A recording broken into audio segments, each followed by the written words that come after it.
たとえ世界の全てが緑に溶けてもきっとあなたの声がする大丈夫帰ろうってでもね今願い込めた一撃外れた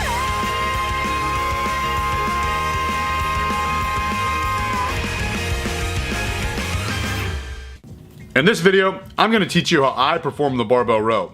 I've made a barbell row video years ago, and I want to update it. There are many ways to do a barbell row.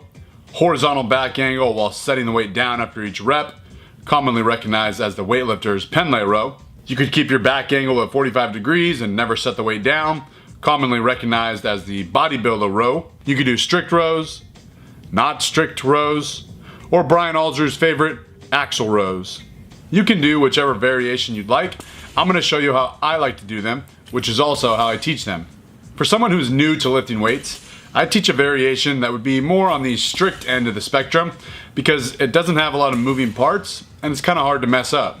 If you're familiar with the 5-step deadlift setup, this will be easy. I'll recap right now. Step number 1. Place your feet under the barbell so the bar is over the middle of your foot. Step number 2, bend over and place your hands on the bar. Do not move the barbell. Step number 3, sit your hips down and let your shins travel forward to meet the bar. Once your shins touch the bar, stop. Your hips are in position. Do not move the barbell. Step number 4, squeeze your chest out and flatten your back. Think proud chest, tight back. Don't drop your hips and do not move the barbell. Step number 5, drag the barbell up your body while pushing your feet into the floor. We can set up for the barbell row the same way, just skipping step number 3. You don't need to bring your shins to the bar. In this position, hips are higher than they would be for the deadlift, and your back angle is more horizontal. Now, pull the barbell to your body, touching somewhere between your belly button and your nipples. I don't think hitting an exact spot on your body is that important. Just make sure the barbell touches your body. And then drop it to the ground while keeping your hands on the bar. It's basically a controlled drop down to the floor. Think about leading with the elbows when you pull the weight off the ground. This is how you pull with your lats. Drive your elbows all the way up to the ceiling. Think about pulling the barbell through your body. If you find that the barbell keeps clipping your knees on the way up, you're doing one or more of the following 3 things.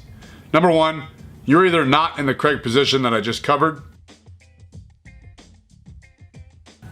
you're aiming too low towards your belly button, in which case I would suggest aiming higher on your body.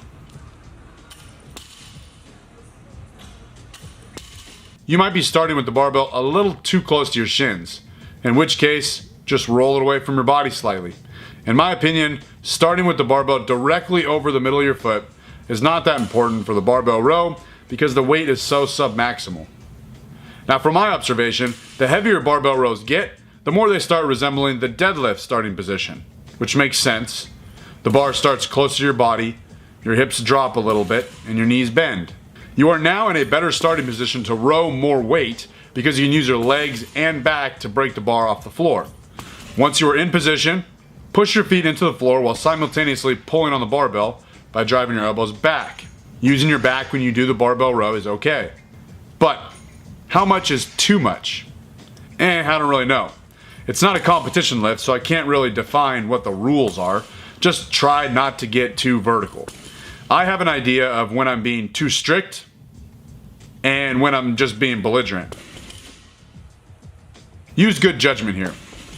I usually perform these for 8 to 10, maybe 12 reps, and that's a good way to prevent me from trying to put that much weight on the bar.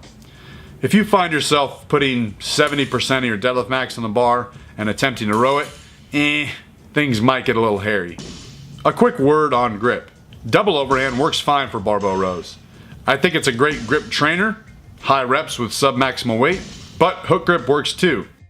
If you're losing your grip with double overhand or hook grip, straps can be used.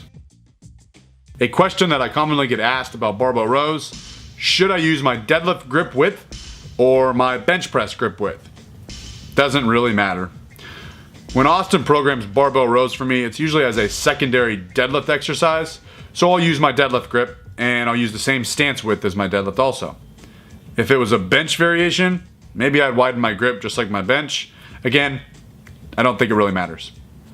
That's it, guys. Thanks for watching, and always remember, tread on time.